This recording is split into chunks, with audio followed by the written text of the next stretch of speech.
Hey guys, how you doing? This is JP Sauricolia.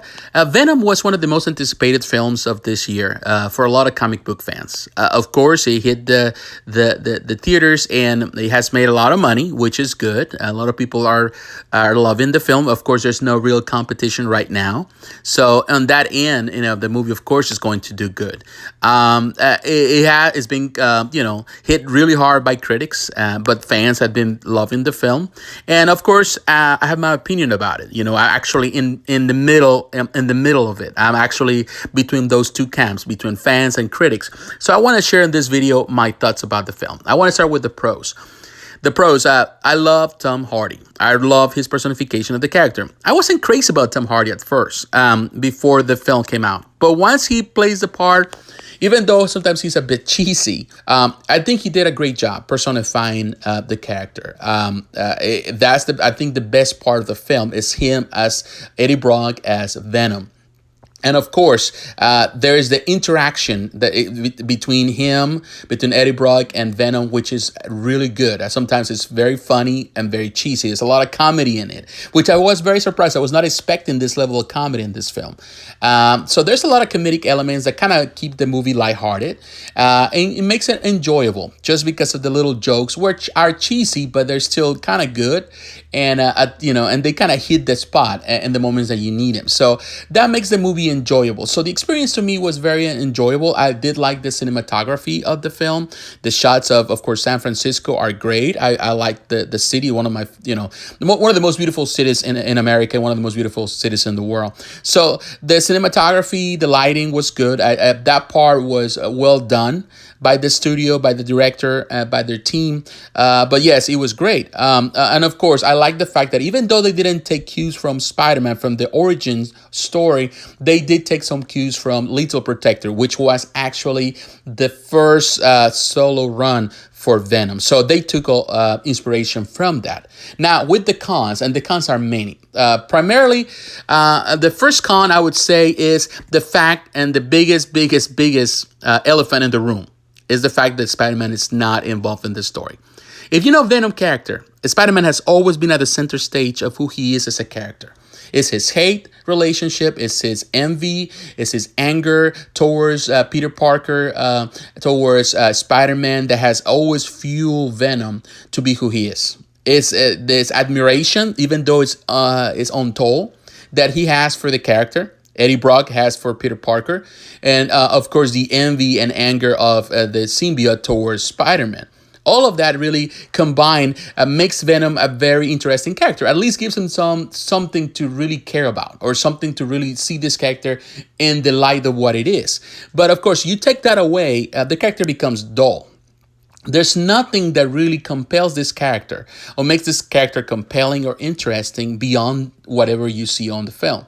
So without it, you feel that there is something really, really missing from this film. The film's trying to kind of alleviate that with, bringing the relationship that he has with his girlfriend, where there's no chemistry there, not at all in the film, which I found it bad because they are great actors, but for some reason the film is trying to go too fast into everything that doesn't give you time to really see a more personal level interaction.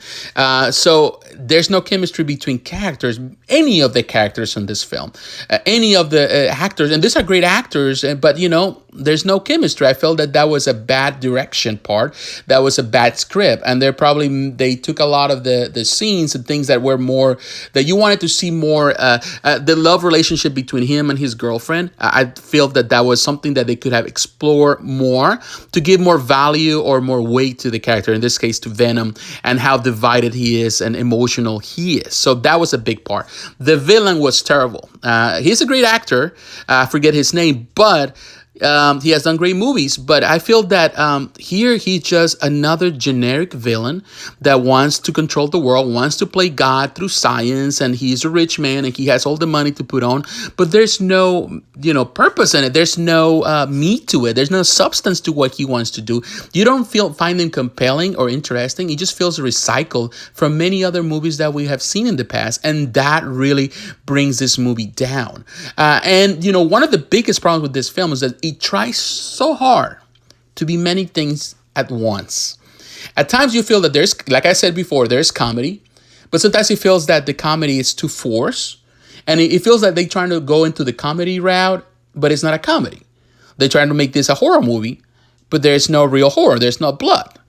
It wants to be a superhero story, but it is not. So it's like he tried to be something, and when he's trying to go in that direction, then it stops and turns into something totally different, which makes the movie a bit confusing. And like we know, because of the insiders, they mentioned before, the movie, they took a lot of parts from the film to kind of accommodate to a PG-13. And that's something that you can feel it in the film. You can feel it in the final product. You try to go on the R rating and then backtrack to PG-13, and then try again to go the R rating and they backtrack again into PG-13. So you feel that the movie is missing so many important elements or keys that really kind of takes away from the whole experience. It feels incomplete.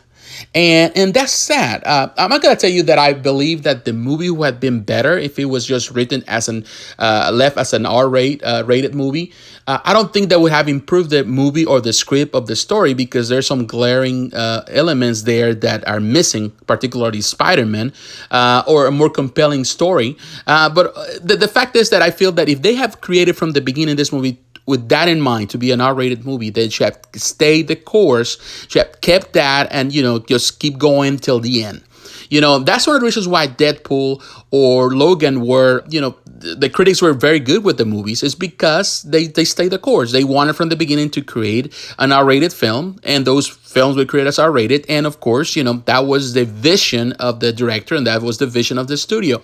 I feel that with Venom, they play so much with it that they don't really know exactly what they wanted to do in the end. So they just cook something thinking for financial reasons, because they probably want to bring this character into the MCU, or at least into the Spider-Man universe at some point. So I felt that it was more for financial reasons rather than trying to create a movie that was compelling in the end, or interesting, or for the fans. And that definitely was a misfire. So did I enjoy the movie? Yes, I did. Was it funny? Yes, it was. There were entertaining moments. Yes, they were. But I don't think this movie is better than anything else that we have seen before. And we have seen so many of this type of movies. It felt not something new. It felt something that has been done before. Like other movies that we have seen before in this genre. It just felt that way. Like the earlier, like the Incredible Hulk, or even the Daredevil movies, or the Fantastic Four movie. Those movies were enjoyable superhero stories, but they were not the movies that we have nowadays that we are enjoying now with, for example, the MCU. So yes, the movie has flaws, big flaws. And for me, that just makes this movie above average. That's about it. So I have to give it a score, I would say 6.5. It's a movie that you're going to watch once or twice, and that's about it. You're going to forget about it. You're going to move on to the next thing. It's nothing that I would say that will stand the test of time. I will stay there forever to be remembered as the best superhero or anti-hero story. So what are your thoughts about it? Do you like the film? Do you watch the film? Please share your thoughts with me just on the comments below. Don't forget to like, comment, and subscribe, and follow me on the different social platforms. So once again, thanks for watching this video. God bless, and I'll talk to you again. Bye-bye.